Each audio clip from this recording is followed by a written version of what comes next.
We are officially into the dog days of the NFL offseason where nothing really happens, so I thought it would be fun if we looked to the future and predicted who the top 30 players will be in the NFL in 5 years. Obviously, a lot changes in the NFL in 5 years, so this list will look very different from who the top 30 players are right now. And before we begin, please make sure you guys are subscribed if you want to see more weekly NFL content, and drop a like on the video because if you do, a football icon will appear on the screen. And without any further ado, let's get right into the rankings. Coming in at number 30, I have New England Patriots cornerback Christian Gonzalez. In just his third season, Gonzalez is already considered to be one of the best corners in the entire NFL, and the fact that he will only be 28 years old in 2031 makes me believe that he will still play at an elite level for 5 seasons.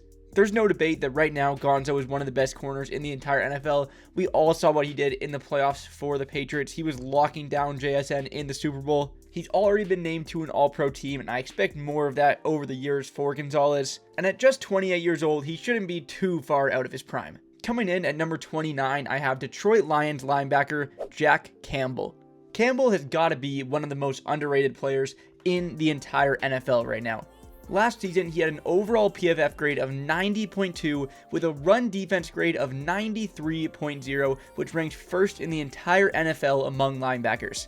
He also had 110 solo tackles, 5 sacks, 48 assisted tackles, and 3 forced fumbles. Campbell's an absolute beast. He's one of the most underrated players in the entire NFL, definitely one of the best linebackers in the whole league right now. He's only 25 years old right now, and linebacker is a position where, despite getting older, guys still keep up a consistent level of elite play. So when Jack Campbell is 30 years old, I could still see him being one of the most dominant linebackers in the entire game. Coming in at number 28, we have the first quarterback on this list, and that is Denver Broncos QB Bo Nix. If I'm being completely honest, I was pretty low on Bo Nix coming into the NFL, and I will say that he has definitely pleasantly surprised me with how well he has played in his career so far, and I know I'm not the only one who thinks that. It is amazing what Nix has done with this Broncos team, how he was able to turn them around from being one of the worst teams in the NFL to the number 1 seed in the AFC, and who knows, if Bo Nix didn't get injured in the AFC Championship, the Broncos very well could have won the Super Bowl this year.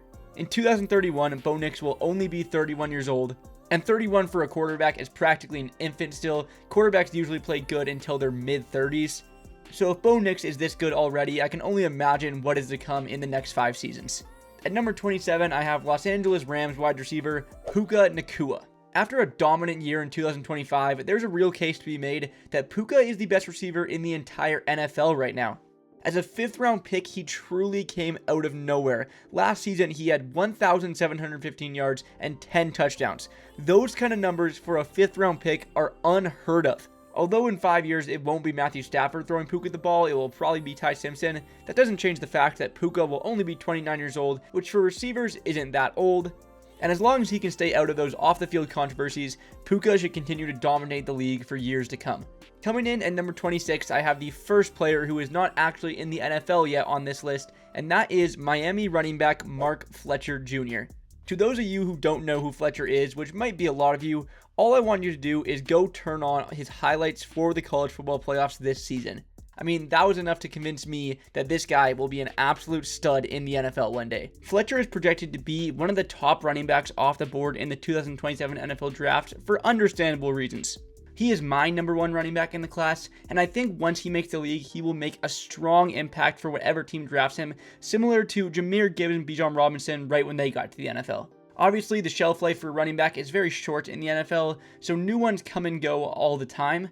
So who knows, even in year 5, Fletcher could be out of his prime, but for now, I'm banking on the fact that he will be a dominant running back in the NFL in 2031. At number 25, I have the oldest player on this list, and that is Cincinnati Bengals quarterback Joe Burrow. This is a very hot take for me, but I think Joe Burrow is the best quarterback in the NFL right now, and I don't think a 5-year time span is going to change that drastically. Since Burrow is 29 years old right now, he will be 34 in 2031. However, we just saw Matthew Stafford win the MVP at the age of 38, so I don't think 34 years old is too old for a quarterback who has the skill set of Joe Burrow. Honestly, right now, I think the Bengals are the best team in the entire NFL, so I expect multiple Super Bowls and MVPs to come Joe Burrow's way in this 5-year span.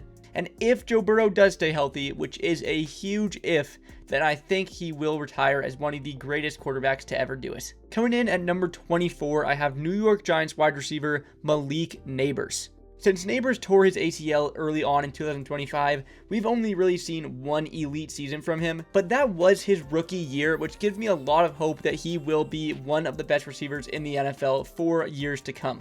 Nabers will only be 27 in the year 2031, which is the age that a lot of NFL receivers truly hit their prime. And with the Giants offense trending upwards at a very fast race, I could totally see Malik Nabers leading the league in receiving yards for at least one of these 5 years.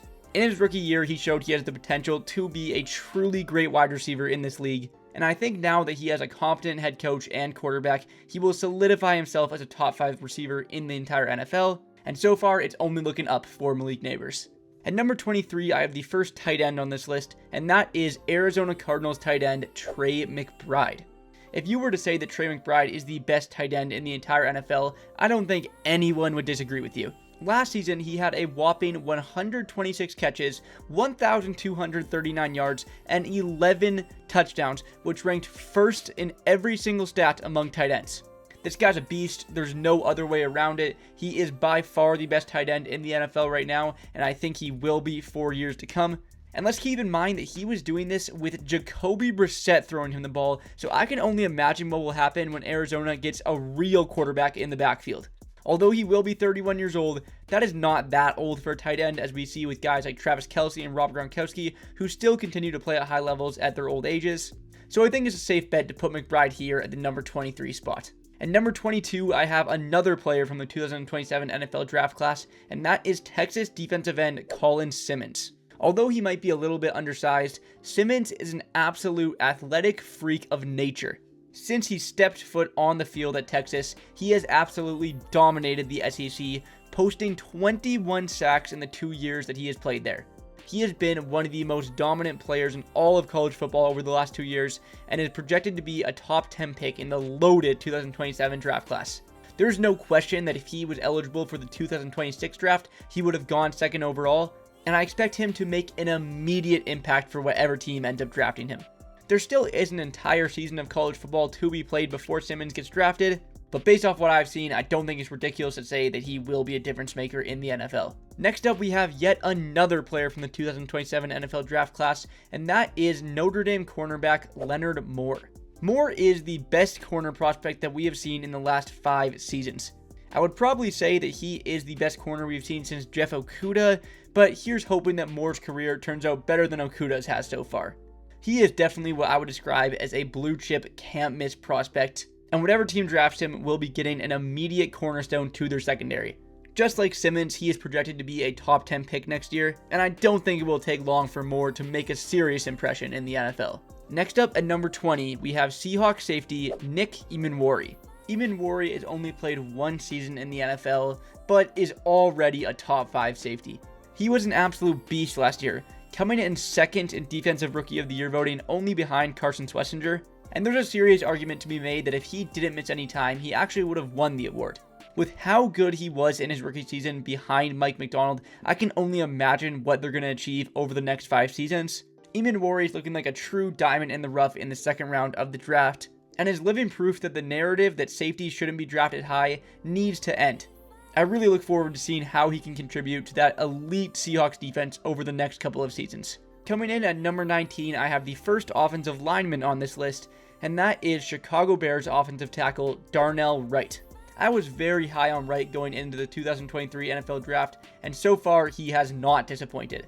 Over the last couple of seasons, he has truly solidified himself as one of the best right tackles in the entire NFL. Offensive linemen typically take a long time to develop in the NFL. However, Darnell Wright is already playing elite football at the age of 24 years old, which only leaves me to imagine what he could be doing when he is 29. Getting a good offensive tackle is extremely important if you want to develop a strong offense, and the Bears certainly have found their guy. At number 18, we have Texas quarterback Arch Manning. As of right now, Manning is projected to be the first overall pick in the 2027 NFL draft, and with how good that draft class is, that is really saying something. I'm sure even if you don't watch college football or pay that much attention to it, you already know who Arch Manning is, given that he is the nephew of Peyton and Eli. And if you don't know who he is now, you certainly will in 5 years. He got off to a bit of a rocky start last season at Texas, but he quickly turned it around and started playing like one of the best quarterbacks in the nation in the second half of the season. And I expect that dominance to continue over into the 2026 college season. And based off what I've seen from him, I think he will be one of the best quarterbacks in the NFL one day.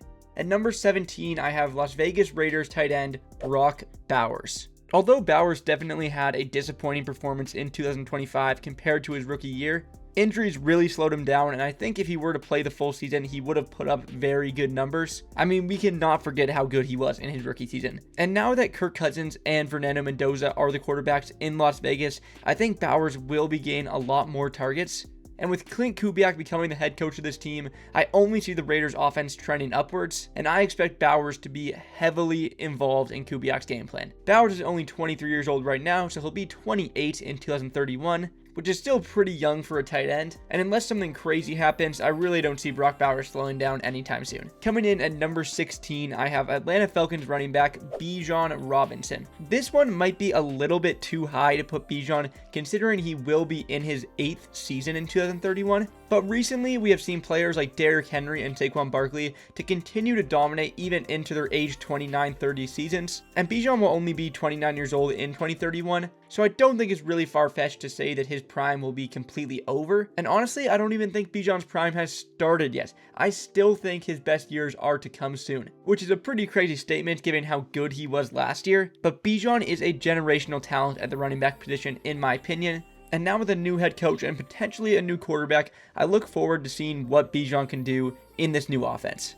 At number 15, I have Chicago Bears quarterback Caleb Williams. In just 2 seasons, Williams took the Bears from being the laughingstock of the NFC North to being NFC North champions and defeating their arch rival Green Bay Packers in a playoff game. Right now, it's really looking like head coach Ben Johnson has truly unlocked Caleb Williams' potential, and I think we're talking about a guy who will be in the conversation for MVPs over the next 5 seasons. Williams truly has the clutch gene and is probably the most clutch player in the entire NFL right now. I mean, I'm still thinking about his touchdown pass to Cole Kmet against the Rams in the playoffs. Coming out of college, Williams was one of the most hyped prospects in a while, and recently he's really been living up to it, and I don't expect his play to slow down anytime soon. Coming in at number 14, I have Texas wide receiver Cam Coleman.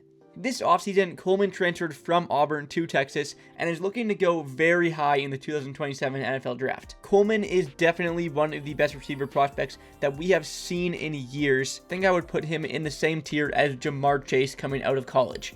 He is an elite vertical threat who will instantly become the wide receiver 1 for whatever team drafts him. And overall, I'm just super excited to see what Coleman can do in the NFL. At number 13, I have Washington Commanders linebacker Sonny Styles. Styles is the first player from the 2026 NFL Draft in this video, and I think we truly have a special talent at the linebacker position on our hands. For an off-ball linebacker to be drafted in the top 10, you have to be extremely good and make a huge difference to your team the second you get drafted. And that is exactly what I think Styles will do for the Commanders. He may have had the greatest combine that we have ever seen from a defensive player, and if his athletic ability can translate into the NFL, then he will be an absolute nightmare for opposing quarterbacks. At number 12, I have Jacksonville Jaguars quarterback Trevor Lawrence. Although the first 5 seasons of Lawrence's career have been pretty up and down, last season when he finally got a competent head coach in Liam Cohen, we saw what could be a potential MVP quarterback. Last season, Lawrence scored a total of 38 touchdowns, finished 5th in MVP voting, and led the Jaguars to an AFC South title. Although they may have been bounced in the first round, the Jaguars team shows a lot of promise. And if they continue to build this offense the right way around Lawrence, I only expect him to get better each season. He'll only be 31 in 2031, which is the prime for a lot of NFL quarterbacks. And now that all of the bad head coaches are out of Trevor Lawrence's way, there is really nothing stopping him from achieving his true potential. Coming in at number 11, I have South Carolina edge rusher Dylan Stewart. Stewart stands at 6'6", 260 pounds, and displays freakish athleticism. He is the best edge rusher prospect that we have seen since Chase Young, and is projected to be a top 5 pick in the 2027 NFL Draft. Of course, with all these guys who haven't been drafted yet, there is still a whole year of college to go before we actually see what team picks them and where they will end up going in the draft. But based off Stewart's first 2 years at South Carolina, there is no doubt in my mind that he will be a difference maker in the NFL. His combination of size and speed is something that you really do not see every day. Stewart really is as close as you can get to a sure thing as an edge prospect, and at this point, the sky really is the limit for him. Starting off the top 10, we have Detroit Lions edge rusher Aiden Hutchinson. Going into the 2022 NFL Draft, I really expected Aiden Hutchinson to be the first overall pick. I truly thought he deserved to be, and so far in his NFL career, he has proved me right. In the 3 full seasons that Hutchinson played, he has racked up 11 or more sacks each year, and in 2024, before he got injured, he racked up 7.5 sacks in 5 games, and was looking like he was going to be the Defensive Player of the Year before a gruesome leg injury. Normally for a player, an injury of that degree will really slow you down next season, but that was not the case for Hutchinson, who went out and had the best season of his career in 2025, racking up 14.5 sacks and being named as a second-team All-Pro. Hutchinson, in my opinion, is the second best edge rusher in the entire NFL right now, and at his current trajectory will be a no-doubt Hall of Famer as he continues to anchor this Detroit Lions defense. Coming in at number 9, I have Las Vegas Raiders running back Ashton Jeanty.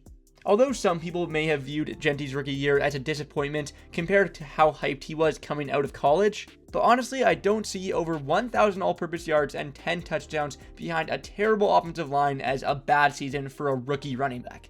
Now that the Raiders are making serious improvements to their offensive line, locking up Tyler Linderbaum in the long term, and of course drafting Fernando Mendoza to be their starting quarterback, I really see Jeanty having an absolutely amazing year in year 2. He is one of the most talented running backs in the entire NFL, there is no doubt about it, and now that the rest of his offense is starting to get figured out a little bit, I think we will see some shades of what he was doing in college in his NFL game next season. Coming in at number 8, I have Seattle Seahawks wide receiver Jackson Smith-Njigba. After a somewhat tame first 2 seasons, Njigba truly broke out in 2025, solidifying himself as one of the elite receivers in the NFL. Last season, he put up 1,793 receiving yards and 10 touchdowns, and was the key factor on an offense that went on to win the Super Bowl.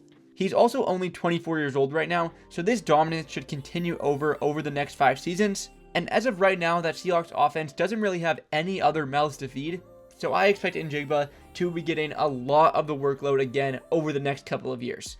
Ohio State really is wide receiver U, as it seems like every draft they produce an elite wide receiver, and Njigba is certainly not an exception to this trend. Coming in at number 7, I have Houston Texans cornerback Derek Stingley Jr. After struggling a bit in his first 2 seasons, Stingley has truly broken out to being one of the best corners, if not the best, in the entire NFL. He has now won back-to-back first-team All-Pro awards and is probably the best player on that dominant Houston Texans defense. Stingley locks up number 1 receivers on a weekly basis and is one of the best corner talents that we have seen in the NFL in recent memory. He's only 24 years old and is now just entering his prime, and I expect more dominance to come from Stingley over the next 5 seasons. At number 6, I have Detroit Lions offensive tackle Penei Sewell.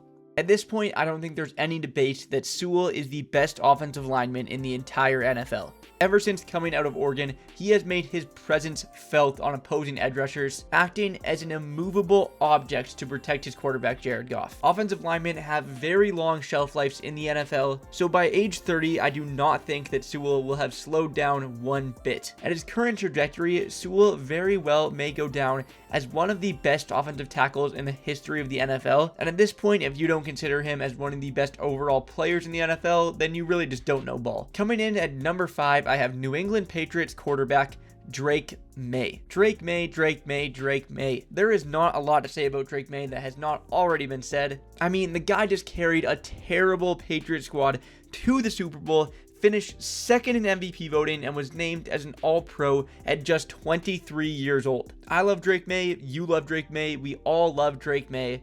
And although he may not have won the MVP this year, I do think he's got a real shot at winning it over the next 5 seasons. With how good he played last season with a lack of any real talent around him, I can only imagine what will happen once he gets a truly elite wide receiver 1 and a competent offensive line. I do not think it's ridiculous to say that Drake May will be the number 1 quarterback in the entire NFL one day. At number 4, I have Dallas Cowboys safety Caleb Downs. To put it bluntly, I don't think I have ever seen a safety prospect as good as Caleb Downs coming out of the draft. How he fell to 11 is beyond me, because I really think this guy was hands down the best player in the draft. It's already being reported that he has fully learned the Cowboys playbook, which truly goes to show his dedication and love for the game of football. He can read an offense like a veteran defensive coordinator and is the leader that all NFL teams strive to have on their defense. Not only does he have extreme passion and dedication to the game of football, but he also is an extremely gifted athlete, and I expect him to be a true difference maker in the NFL. Starting off with the top 3, we have Houston Texans edge rusher Will Anderson Jr. In just 3 seasons in the NFL, Anderson has racked up 30 total sacks, been named to 2 Pro Bowls, 1 All-Pro team, and finished 2nd in Defensive Player of the Year voting in 2025. If that's not the start of a truly special career, I don't know what is. Anderson, alongside his partner in crime Danielle Hunter, truly terrorized opposing quarterbacks this past season, and I expect more of the same in the next 5 seasons. Anderson was extremely hyped coming out of college, so much so to the point where the Texans actually traded up in the draft to get him. He's also only 24 years old, so his prime is just getting started. Coming in at number 2, I have Arizona Cardinals running back Jeremiah Love.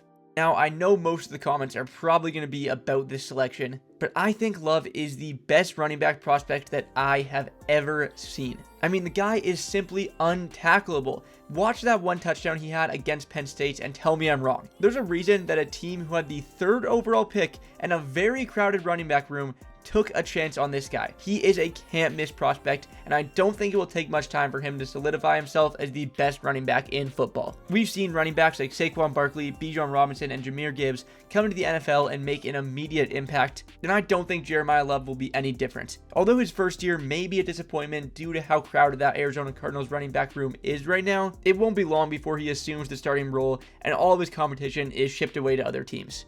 And taking the number 1 spot is a player that has actually not been drafted yet, and that is Ohio State wide receiver Jeremiah Smith. Based off his college career so far, I think Jeremiah Smith has a chance to be the best receiver to ever play football. Yep, you heard me right. Best to ever do it. His combination of size and speed is something that we haven't seen since Calvin Johnson, and I think that he really has a chance to go number 1 overall in the draft next year. The fact that teams are willing to tank for a wide receiver truly shows how special this kid is going to be.